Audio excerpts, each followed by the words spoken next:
On en parle? Sujet d'actualité, fait de société, mouvement politique, je reçois des experts, des grands témoins et des acteurs de la société pour décrypter tout cela. Tous les mardis soirs à 20h30, on en parle sur MyTV Caraïbes.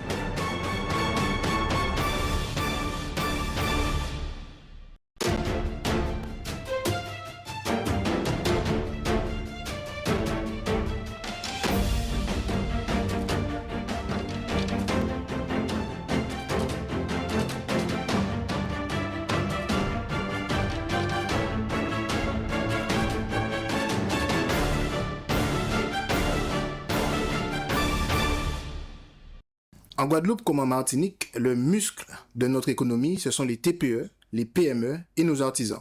C'est cette population qui fait battre le cœur de nos territoires. Aujourd'hui, on reçoit l'homme qui porte leur voix. Après quelques turbulences, il est à la tête de la CPME depuis 2 ans. Il a fait bouger les lignes, il a fait exploser les compteurs d'adhérents, mais surtout, il a dit non 3 fois. Victor Venutolo, bienvenue dans On en parle. Bonjour, merci beaucoup pour votre accueil. On va voir si vous faites le job. Comment se porte vraiment notre tissu économique, mais surtout, pourquoi vous fermez la porte à toute évolution institutionnelle? Avant tout, qui est Victor Venutolo? Il y a différentes manières de poser le problème. Victor Venutolo, c'est un citoyen comme les autres, c'est un chef d'entreprise engagé, c'est un père de famille. Il y a plusieurs manières de voir Victor Venutolo, comme nous tous d'ailleurs, mais là en l'occurrence, celui dont je vais parler, c'est le chef d'entreprise, président de CPME, qui a pour mission de dynamiser la CPME, mais pas comme une fin en soi. Dynamiser la CPME, c'est mettre en valeur le vrai poumon de la Guadeloupe. C'est, comme vous l'avez dit, les TPE, les PME et les artisans, qui représentent, selon le président de région, 80% du tissu économique de la Guadeloupe. C'est donc bien là que le cœur bat. Et les mettre en valeur, c'est porter leur voix, c'est faire entendre leurs douleurs dans certains cas, leurs préoccupations et leurs attentes, tant au niveau gouvernemental qu'au niveau préfectoral, qu'au niveau régional. Et donc c'est celui-là qui va vous parler aujourd'hui. Très bien. Pour bien définir la CPME, est-ce que vous pouvez nous dire, pour les téléspectateurs qui nous regardent, qu'est-ce que c'est la CPME? Alors la CPME est un organisme, est un syndicat patronal, professionnel, qui est le premier syndicat patronal de France. La CPME compte le plus grand nombre d'entreprises de France, devant le MEDEF. C'est important de le dire, parce que souvent, le seul nom qu'on retient dans le public, c'est le MEDEF. Non. Non seulement il y a une alternative, mais la CPME est le premier organisme en termes de nombre d'entreprises. Il y a une compétition aussi, alors peut-être? C'est pas vraiment une compétition parce qu'en fait, nous défendons, toutes les organisations patronales défendent les entreprises. Mais évidemment, il y a des sensibilités qui peuvent être et qui sont différentes selon qu'on défend un grand groupe comme Total, par exemple, c'en est un, qui est très respectable, ou qu'on défend un artisan boulanger local qui emploie 5 salariés, plus 3 alternants et un apprenti. Ce ne sont pas les mêmes préoccupations, ce ne sont pas les mêmes besoins et ce n'est pas la même écoute. Très bien. Alors, justement, vous êtes à la tête de la CPME depuis 2 ans. 2 ans. Vous avez pris la CPME avec 35 adhérents à peu près. Aujourd'hui, vous en êtes à 200. En 2 ans, ça fait plus de 400% d'augmentation. Vous avez un secret? Le parler franc, la franchise. C'est ça pour moi qui a toujours animé mes batailles et mes engagements, c'est la franchise. Un chat s'appelle un chat. Quel que soit qui on a en face de soi, un chat c'est un chat. Et dire la vérité aux gens, à son interlocuteur, employer les mots qui touchent. Déjà, pour ça, il faut être issu du même milieu. On peut difficilement employer les mots que comprenne tout le monde si on vient pas de ce milieu-là. En tant que chef de petite entreprise, je comprends parfaitement les préoccupations des chefs de petite entreprise et je dis toujours, il n'y a pas de petits chefs d'entreprise. Il y a des chefs de petite entreprise qui ont vocation à grandir. Et donc, un chef d'entreprise, dans sa difficulté de tous les jours, a besoin d'être représenté par quelqu'un qui comprend sa problématique. Et ça fait certainement la différence. J'entends ça, mais du coup, c'est vrai qu'au début, donc la CPME était plutôt discrète. Aujourd'hui, bon, il y a les vœux, on entend la CPME qui monte au créneau, voilà, qui a 200 adhérents aujourd'hui. Donc vous en faites une arme institutionnelle. Mais est-ce que c'est pas aussi faire de la politique? Alors, on fait toujours de la politique et je prétends faire de la politique économique. Je fais pas de politique au sens politicien du terme, c'est-à-dire gauche-droite, Parti socialiste, républicain, RN, LFI, etc. Ça, c'est pas Quoique vous avez une sensibilité peut-être. personnel. Mais que je n'exprime pas du tout dans mes mandats, parce qu'elle ne regarde que moi et le secret de mes votes. Mais je ne fais jamais passer mon intérêt personnel avant la cause que je défends. J'ai ça comme principe, et c'est là aussi où je dis qu'il y a une question de vérité. Je ne demande rien, je ne défends rien à titre personnel, je le défends au nom des entreprises, et à ce titre-là, je sais faire. Le secret, c'est ça. Je fais pas de politique et je n'emploie pas la CPME. Je fais pas de politique, comme je vous l'ai dit, au sens gauche-droite et autres. Et je n'emploierai jamais la CPME pour mes combats personnels. Je les mène à titre personnel, on n'en entend jamais parler. Ça, c'est l'homme ou le chef d'entreprise qui fait ses combats. Mais ça ne transparaît jamais à la CPME. D'accord. Donc, une entreprise aujourd'hui qui est adhérente chez vous, quelle est la force, à quoi sert la CPME concrètement pour elle? On pourrait prendre l'exemple du boulanger. Bon, lui, il est tous les jours au fourneau, le matin à 4 heures du matin, il finit peut-être même à 17 heures. Qu'est-ce que la CPME lui apporte? Eh bien, je vais vous dire très, très facilement ce que la CPME lui apporte. Étant donné que la CPME est un des 3 organismes patronaux représentatifs au niveau de l'État, ça veut dire que nous siégeons au conseil d'administration de toutes les grandes administrations. Nous avons un siège de vice-président au conseil d'administration de la sécurité sociale, par exemple. Pour ne donner qu'un exemple, nous avons un siège à la CAF, à la CGRR, au CIST, etc. Et pourquoi c'est important ? C'est important parce que ça nous permet d'aller défendre la position, non pas de tel ou tel, quoi qu'on serait légitime pour le faire, mais de défendre la position des chefs de petites entreprises qui ont des difficultés. Je vais vous donner un exemple simple pour que vous compreniez facilement. L'immense majorité des adhérents de la CPME sont des chefs de petites entreprises. Nous avons des entreprises de plus de 50 salariés qui sont adhérents à la CPME. Mais c'est pas le cœur de cible. L'immense majorité ont moins de 10 salariés. Mais dans des entreprises comme celle-là, le chef d'entreprise est à la production en même temps qu'il est à la comptabilité, en même temps qu'il est au marketing, à la paye, etc. Et chaque fois qu'un chef d'entreprise de cette catégorie a un problème, par exemple avec l'URSSAF, pour donner des exemples connus, Concret. voilà, et très concrets que tout le monde comprend, alors essayez de téléphoner à l'URSSAF, ça répond jamais, ça sonne indéfiniment dans le vide. Envoyez un email, vous n'aurez jamais ni d'accusé de réception, ni de réponse. Et donc, systématiquement, ce qu'il faut faire pour un chef d'entreprise dans cette situation, quand il a une difficulté, un problème, une question, etc., il doit se déplacer à l'URSSAF. Alors, on imagine toujours que les chefs d'entreprise habitent Jarry ou Bémao et qu'aller à l'URSSAF, c'est 30 minutes aller, 30 minutes retour. C'est faux. Nous avons beaucoup de chefs d'entreprise du Sud Basse-Terre ou du Nord Grande-Terre, et aller à l'URSSAF, c'est une journée de production en moins. Parce que entre les embouteillages et puis l'attente au guichet, la réponse qu'on obtient plus ou moins bien ou pas, le fait de revenir, en fait, on le chef d'entreprise perd une journée de travail. Et perdre une journée de travail quand on a déjà des difficultés, parce que si on va à l'URSSAF, c'est qu'on est en difficulté quelque part, qu'on n'a pas payé ses cotisations, ou qu'on est en retard de cotisation pour une raison ou une autre.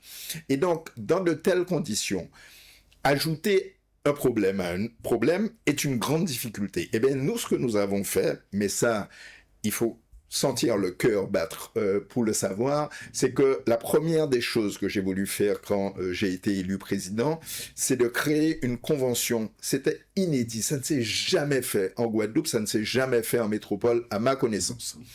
C'est de créer une convention entre l'URSSAF, entre la CGSS, pardon, et la CPME. Et cette convention nous lie en disant la chose suivante. Quel que soit le dossier que vous aurez, qu'un des adhérents de la CPME aurait dans les 4 secteurs clés de la sécurité sociale, l'URSSAF, la retraite, la maladie et la prévoyance, plutôt que le chef d'entreprise se déplace à l'URSSAF avec toutes les contraintes que je viens d'évoquer, eh bien nous avons un référent à la CPME. Et la sécurité sociale nous met en face 4 référents. Nous avons leur prénom, leur nom, leur numéro de téléphone portable et leur adresse mail. Et on peut leur remettre directement en main propre le dossier du contribuable en question. Le chef d'entreprise reste toujours à sa production. Il nous a confié le dossier. On le remet en main propre. Un accusé réception indiquant que le dossier est pris en compte. Ça ne veut pas dire que le chef d'entreprise aura forcément satisfaction. Parce que là, après, on rentre dans la législation. C'est l'histoire de l'URSSAF et autres, etc. Mais au moins, le chef d'entreprise, 1, n'a pas eu à se déplacer. 2, est certain que son dossier a été déposé au bon endroit, qu'il y a un accusé réception et qu'il va être traité. Eh bien ça, je vous assure que c'est une grande sérénité pour un chef d'entreprise parce que le simple fait de savoir que, ouf, on a accusé réception de mon dossier, donc il va être traité, eh bien je peux libérer mon esprit de ça et me mettre à ma production. Quoi de pire que d'envoyer un dossier par mail et de ne pas savoir où il a atterri, est-ce qu'il a atterri, est-ce qu'on l'a reçu. C'est dramatique. C'est un des exemples. Et donc ça veut dire que la CPME se porte garant aussi je veux dire, de la bonne transmission. Ah oui, absolument. Absolument. Le référent est connu chez nous. Les référents sécurité sociale, les 4 services sont connus, identifiés dans la convention. On a prénom, nom, numéro de téléphone, mail. Et donc, ça se passe en toute transparence. Et pour ne rien vous cacher, notre référent, c'est le vice-président du conseil d'administration de la sécurité sociale, adhérent également chez nous, qui fait le job. Donc, il est à l'intérieur même de la sécurité sociale et il peut transmettre le dossier. Je rappelle qu'en aucun cas, il n'intervient sur le dossier. Il dit simplement, voilà, il y a un dossier, il faut le prendre en compte. Après, ce sont les services de la sécurité sociale qui, selon la loi, les règles, etc., gèrent les dossiers. Est-ce que l'adhérent, l'entreprise adhérente, quand elle vous transmet le dossier, est-ce qu'il est vérifié chez vous quand même? Pas du tout. Pas du tout. Vous faites que le lien. Nous sommes en fait la boîte de transmission parce que nous n'avons pas vocation, à lire les dossiers de nos adhérents, sauf s'ils nous le demandent. Ça, c'est une autre sauf s'il y a une demande express. Voilà, s'il y a une demande express. Deuxièmement, nous n'avons pas forcément, au moment où on le lit, l'expert qui pourrait dire ça c'est bien ou ça c'est pas bien. Mais nous en avons en interne. Nous avons des adhérents, avocats spécialisés dans le droit du travail, avocats spécialisés dans le droit social, etc. Et donc, si l'adhérent nous demande un avis, on est capable de le lui donner avant de le transmettre. Mais libre à l'adhérent de transmettre ou pas. De faire ses choix. Voilà, c'est lui qui fait ses choix. À vous entendre, en fait, vous êtes un homme de réseau. Vous avez pris la CPME, vous en avez fait une continuité de réseau avec la Sécu. Vous avez un membre du conseil d'administration qui est aussi à la Sécu. En fait, est-ce que vous en faites pas justement une grande chaîne de réseau?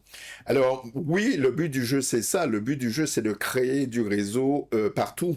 Là, j'ai pris l'exemple de la sécurité sociale, mais vous savez, il y en a d'autres. Je peux vous donner un exemple. Au CIST, on avait un de nos adhérents qui disait que le montant des cotisations des visites médicales pour les apprentis était exorbitant, que ça pesait trop lourd sur l'entreprise, et on a fait intervenir également notre représentant au CIST pour obtenir un geste commercial et non des moindres.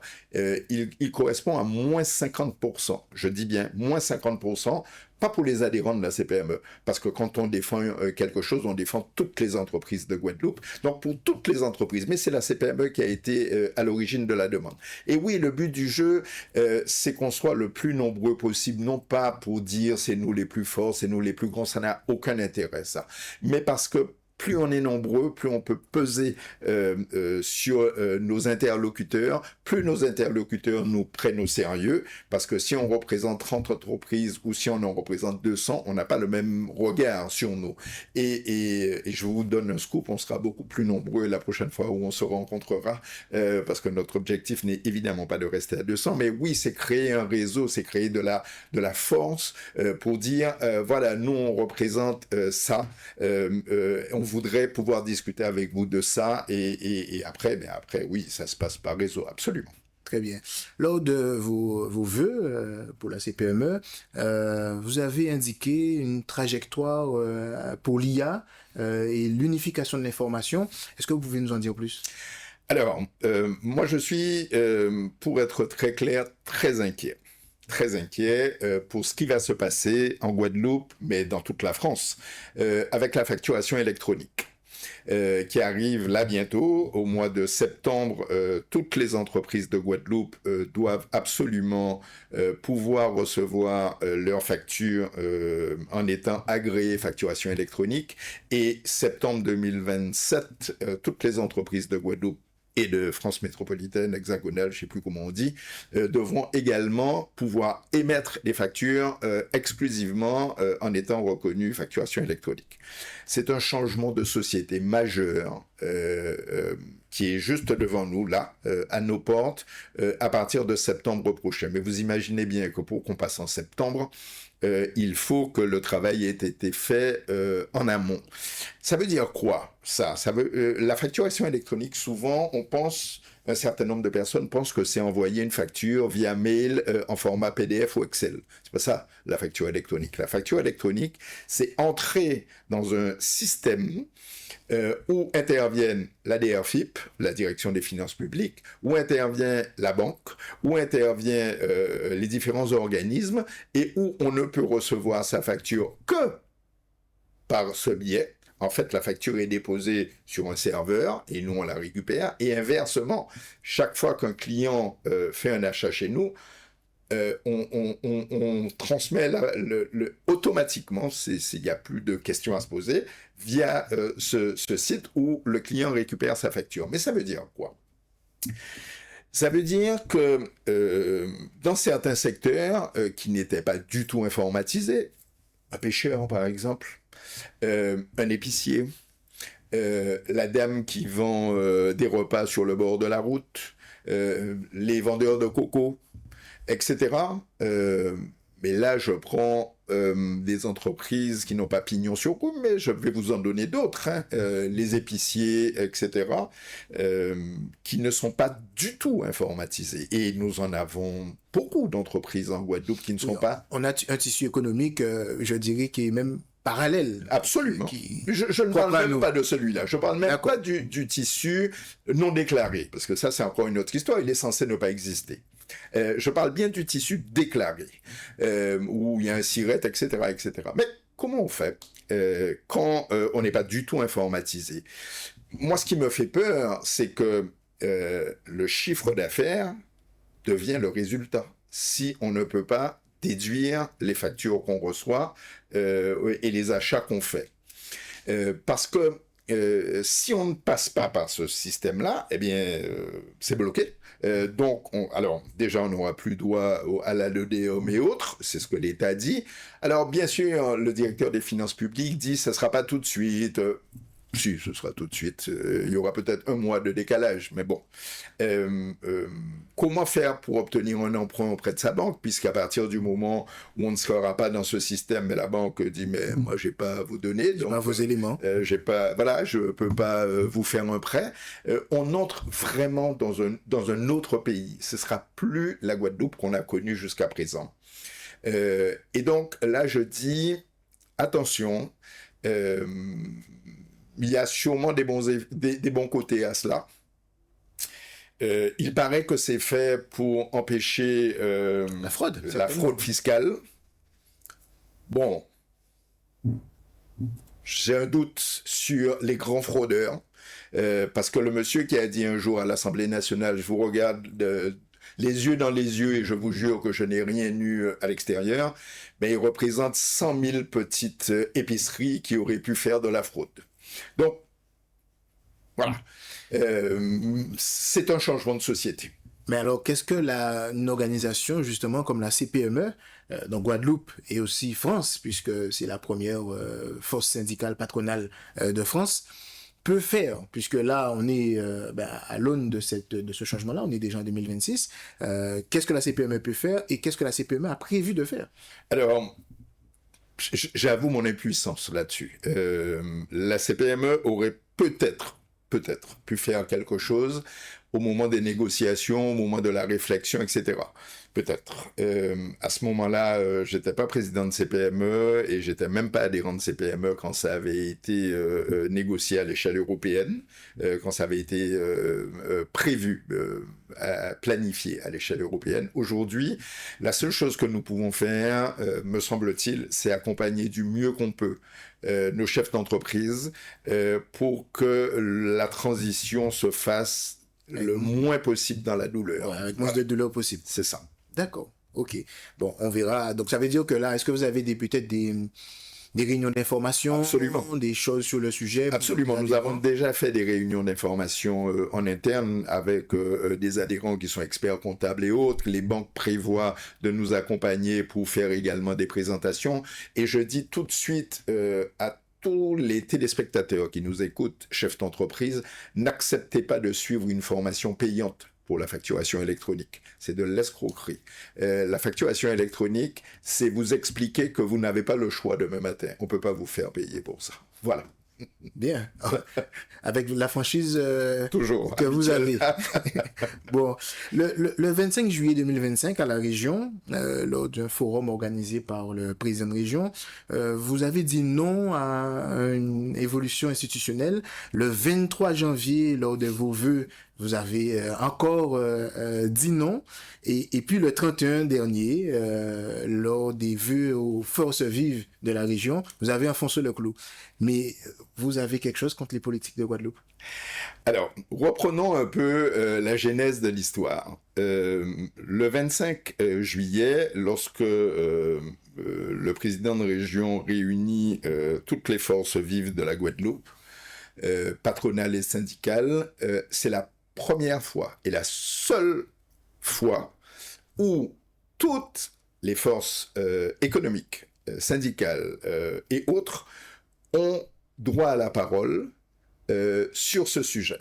Jamais, je reprends ce que j'avais dit ce jour-là au pupitre, jamais nous n'avons été contactés auparavant par le conseil départemental ou par quelque autre instance pour discuter avec nous de cette évolution institutionnelle, des tenants et des aboutissants. Quoi que le conseil départemental ait dit à l'époque. C'est faux, et je le répète, c'est faux. La CPME n'a jamais été convoquée. Le MEDEF n'a jamais été convoqué. Le bâtiment n'a jamais été convoqué. La CCI n'a jamais été convoquée. La Chambre des métiers, la Chambre de l'artisanat, les pêcheurs, enfin ça fait beaucoup de gens qui n'ont jamais été contactés, ni à qui on n'a jamais dit Consulter. ce qu'on allait faire. Consulter. Et merci pour... Donc, la première des choses qu'on dit, c'est jamais sans le monde économique. Jamais. Oui, mais quand on est dans une société de démocratie participative, une fois qu'on a voté pour l'élu, on lui donne carte blanche pour pouvoir agir. Pas du tout. On donne carte blanche à l'élu pour agir selon le mandat qu'on lui a donné. Mais personne, je dis bien, personne n'a donné en Guadeloupe mandat à quiconque pour aller faire une évolution institutionnelle sans le peuple. Parce que c'est bien là que le bas blesse. Moi, je suis ouvert à toute discussion, quelle qu'elle soit, et sans aucun tabou. Toutes les idées sont respectables. Je combats certaines idées parce que ce ne sont pas les miennes, mais elles sont respectables. Et les gens qui veulent l'autonomie, l'indépendance ou quoi que ce soit d'autre, c'est respectable et il faut les respecter, il faut discuter avec eux. En tout cas, moi, je discute avec eux. Petite parenthèse, j'ai été le seul responsable patronal à avoir participé au dernier congrès de l'UPLG invité par M. Jacob Bicep. Toutes les organisations patronales avaient été invitées. Nous étions à la CPME les seuls à y être allés. Pourtant, je ne partage pas les idées de l'UPLG. Et Jacob Bicep le savait parce que je lui ai dit très clairement, tu sais qu'on ne partage pas les mêmes idées, mais il est important pour moi, dans ce pays, plutôt que de monter des murs, de créer des passerelles, de créer des ponts. Et donc, il fallait d'abord que j'entende ce qu'ils avaient à dire, et éventuellement qu'ils entendent ce que j'ai à dire, et puis ensuite on essaie de confronter nos points de vue, on voit là où on a des points d'accroche pour avancer ensemble, parce que ce pays a besoin d'avancer. Donc, quand j'ai dit ça, je dis je laisse la porte ouverte à tout, mais je laisse la porte ouverte à toute discussion. Ça veut dire que, aussi bien en tant qu'organisation patronale qu'en tant que citoyen, on doit nous informer de où on veut aller, quels sont les moyens qu'on met en place pour y aller, qu'est-ce que ça nous coûtera en temps, en énergie, et sur le plan financier, parce que vous savez, c'est là où tout se règle, c'est comment on paye tout ça. Et voilà, le nerf de la guerre, c'est ça. Or, j'entends parler d'un document épais comme ça, personne ne l'a vu. Il a été remis à la région officiellement devant nous.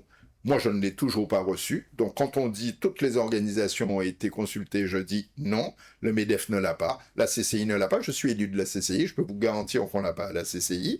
La Chambre de l'artisanat ne l'a pas. Enfin, toutes les organisations sont en défaut de ce document. Donc, comment peut-on avoir écrit un tel document qui a une telle implication, parce que là, il ne s'agit pas d'une virgule. Changer de statut pour la Guadeloupe, tel qu'il est présenté en passant de l'état actuel des choses à l'article 74, pour bien que vos citoyens comprennent, que les citoyens comprennent, c'est un changement majeur de société.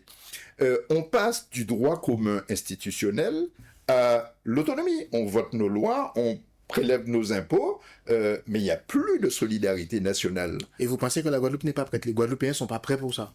Alors, je ne sais pas, mais je dis que comme on ne les a pas interrogés, on ne sait pas. Par définition, je ne sais pas. Mais ça veut dire que vous ne faites pas confiance à nos politiques non plus. Alors, ça veut dire que je ne fais pas confiance aux politiques qui disent qu'on est prêt, alors qu'ils ne nous ont pas dit comment on allait y aller, et que sans le monde économique, il n'y a pas de pays sans le monde économique, quel qu'il soit. Il ne s'agit pas de grands groupes, il s'agit de vous, moi, petite entreprise avec 0 à 10 salariés. Mais si on n'est pas consulté, on ne sait pas. Alors, quel impôt sera prélevé sur nous? Puisque comme on ne bénéficiera plus de la solidarité nationale, c'est nous qui allons lever l'impôt en local pour assumer la chose. Juste, enfin...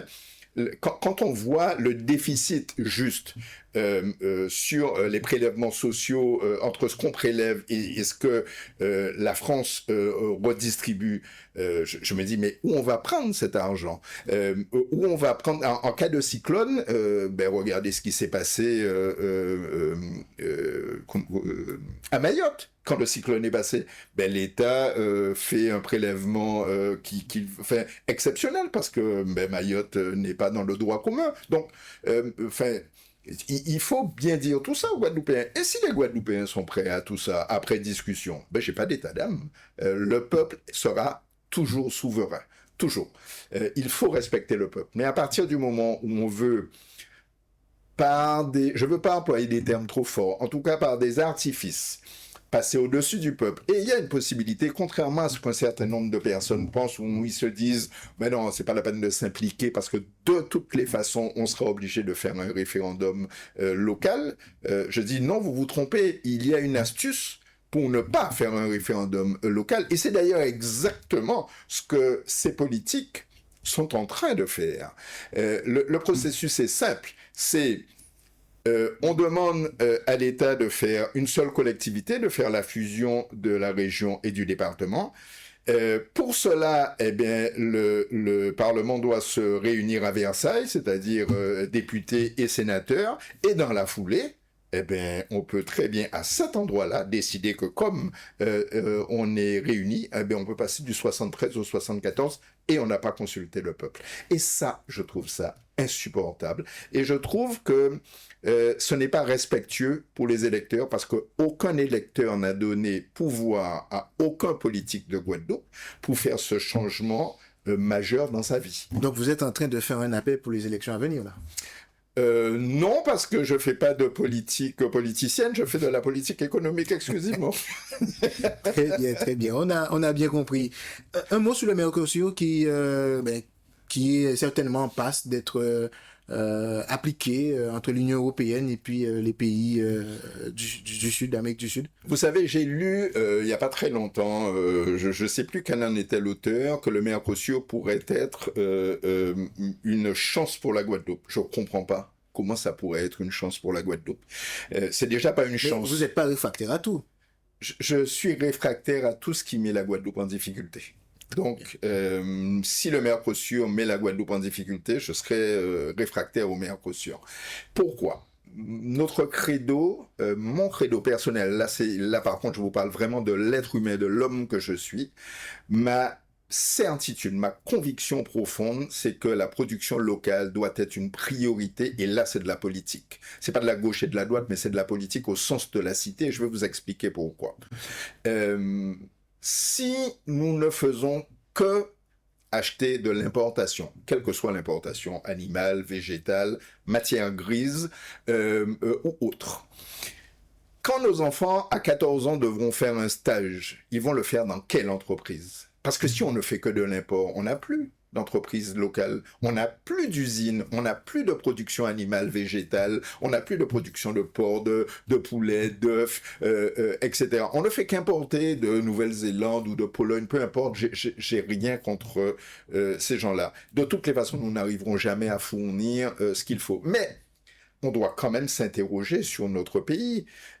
Au moment du Covid, quand aucun bateau ne pouvait atterrir, ne pouvait accoster, aucun avion ne pouvait atterrir, on a été bien content de trouver la production locale. Est-ce qu'un pays qui se respecte ne peut pas avoir une trajectoire, je parle bien de trajectoire, où il y a une préférence à sa production locale? Est-ce que c'est pas ce que proposent les organisations qui veulent l'autonomie? Est-ce que c'est pas ce que proposent les élus qui veulent nous emmener vers une... J'ai jamais vu ça dans leurs propositions. Je n'ai jamais vu ça, ou alors avec des belles phrases, mais au concret. Le conseil départemental a en charge la terre. Combien d'agriculteurs ont été installés depuis les 5 dernières années? Point d'interrogation. Quelle est la part d'aide active? Je ne parle pas de saupoudrage, l'aide active pour non pas seulement installer des agriculteurs, mais pour faire des négociations au plus haut niveau, déjà pour les collectivités, que les collectivités s'engagent sur des volumes, des durées et des montants à acheter de la production locale. Est-ce que vous trouvez normal que dans ce pays où on parle de passer à l'article 74, donc de se déconnecter complètement de la solidarité nationale, est-ce que c'est normal que la cantine des écoles n'achète que de la viande importée alors qu'on a une production locale? Peut-être une question de normes? Pas du tout, parce que la production locale est aux normes, mais elle coûte un peu plus cher. Mais c'est un acte citoyen. Mais quand on veut éventuellement être complètement autonome, ben on commence par favoriser ses agriculteurs. Or, ces mêmes mairies qui parlent de changer de statut n'intègrent pas aujourd'hui dans leur cantine cela. Je dois rendre hommage à M. Jules Lotto, maire de Vieux Habitants, qui est le seul aujourd'hui, je dis bien le seul, à avoir signé une convention avec un certain nombre de coopératives pour animales, pour que sa cantine scolaire puisse être alimentée sur le long terme, dans des volumes avec de la production locale. Est-ce que vous pensez que c'est normal? Donc vous êtes un chef d'entreprise de gauche, puisque Jules Lotto est de gauche? Alors, je suis surtout un chef d'entreprise qui aime les hommes. Et Jules Lotto est quelqu'un que j'apprécie énormément. Et ce combat n'a fait que renforcer mon amitié pour lui. Très bien. Donc, sur le Mercosur, pour vous, il y a un risque que la Guadeloupe puisse se perdre dans ce... Alors, le risque est le suivant. Malheureusement, nous subissons des normes qui n'en finissent plus, qui étouffent, mais d'ailleurs tous les secteurs. Là, en l'occurrence, on va parler des agriculteurs, mais qui étouffent tous les secteurs. J'ai toujours dit que c'était anormal qu'on soit asphyxié de normes, alors que dans le même temps, on a de l'importation sans normes. Or, le Mercosur répond exactement à ce critère. Donc, pourquoi étouffer nos agriculteurs de normes et permettre que des produits exactement les mêmes entrent en concurrence alors qu'eux n'ont aucune norme, qu'ils n'ont pas de droit social comme nous l'avons. Le coût du travail est beaucoup plus élevé ici que dans les pays du Mercosur, etc., etc. Et donc, c'est un coût porté supplémentaire, je pense, à un secteur qui est déjà en grande difficulté. Très bien. Bon, donc, si l'avenir statutaire ou institutionnel pour vous doit se discuter, mais au niveau du tissu économique, il faut changer quoi? Il faudrait faire quoi, selon vous, selon le président de la CPME? Alors, il y a un certain nombre de choses que nous demandons et que nous demandons de plus en plus fort. Nous demandons que l'article 73 soit utilisé comme il doit l'être. Figurez-vous que l'article 73 de la Constitution dans lequel nous sommes nous permet de négocier, j'emploie vraiment le terme négocier, il n'est pas par hasard, avec l'État, la modification de l'application d'un certain nombre de normes. Mais c'est de la discussion avec l'État au coup par coup. Telle norme n'est pas adaptée, telle chose n'est pas adaptée, etc., etc. Par la collectivité régionale. Par la collectivité, par les élus, c'est-à-dire collectivité régionale et collectivité générale, départementale. Et donc, ça n'a jamais été employé et utilisé jusqu'à présent. Je renvoie vos téléspectateurs à une thèse qui a été déposée au Sénat en 2024 et qui a obtenu le premier prix et qui démontre qu'avec l'article 73, il est possible de faire des aménagements sans avoir à sortir du droit commun, c'est-à-dire en bénéficiant de la solidarité nationale sur un certain nombre de sujets. Mais aucun de nos élus ne l'a fait. C'est déplorable. Peut-être qu'ils attendent un élu comme vous. Alors, je vous confirme que je ne me présente pas aux élections. Mais quand on a autant de connaissances, quand on a autant de franchise, quand on veut agir pour son territoire, est-ce qu'il ne faut pas passer le pas? Non. Je serais pas doué pour ça. Et d'ailleurs, je trouve que nous avons un certain nombre de politiques chez nous qui sont extrêmement compétents et qui sont des gens vrais. Je parlais de Jules Otto tantôt. Je peux rajouter Adrien Baron et un certain nombre d'autres, le président Chalus, etc. Ce sont des gens que je trouve vrais. Vous n'avez pas cité le président de département. Je n'ai pas la chance de le connaître personnellement, réellement, donc j'aurais du mal à poser un avis dessus, mais je ne le mets pas. C'est pas mon ennemi. Mon ennemi, c'est la démarche, mais c'est pas l'homme. Je ne connais pas suffisamment l'homme et j'ai pas d'ennemi d'ailleurs à titre personnel, mais la démarche ne me convient pas. Donc ce sont des gens vrais et ce sont des gens qui font bien le taf. C'est pas notre place. Nous pouvons venir en soutien, nous pouvons donner des avis, donner des orientations, donner des informations, mais à chacun son travail. Très bien. Un dernier mot, peut-être pour les téléspectateurs, peut-être pour les adhérents de la CPME ou même les entreprises qui ne sont pas encore adhérentes chez vous? Alors, les entreprises qui ne sont pas encore adhérentes chez nous, il n'est jamais trop tard pour bien faire, donc je les encourage à nous rejoindre. Sortir du l'îlotisme. de MEDEF et pour venir chez vous? Non, je dirais pas ça. Bruno Blandin est un ami, donc je ne dirais pas ça. Mais je n'ai strictement rien contre le MEDEF. Ils défendent des entreprises comme nous-mêmes, même si le cœur n'est pas le même pour les entreprises, les grandes entreprises que pour les plus petites entreprises.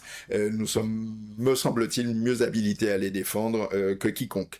Donc oui, il est important de nous rejoindre. Et je répète, c'est pas juste pour dire qu'on est nombreux, parce que ça n'a pas beaucoup d'importance, ça.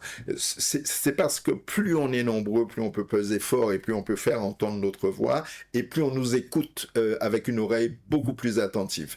Je pense que si nous étions 35, nous n'aurions pas à nos voeux les personnalités qui sont venues nous apporter leur soutien, le préfet, le président de région, deux ministres, un sénateur, des maires, etc., etc. Et on n'aurait pas... voilà. Donc, c'est important d'être nombreux et de dire la vérité. Et quand on dit la vérité, ben, ma foi, on est toujours gagnant. Voilà. La vérité, rien que la vérité. Merci, Monsieur Victor Vinitolo.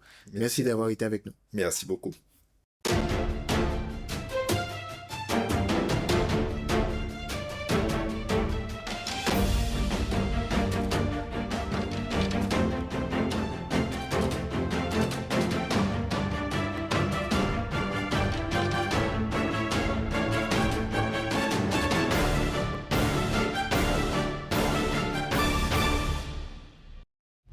Ouais, je suis là, hein. Je suis Borstic man. Je me présente. Ici, je suis à Might TV Caraïbes. Ici, on me voit. OK? Alors, tu peux me regarder, hein, parce qu'on me voit à Might TV Caraïbes.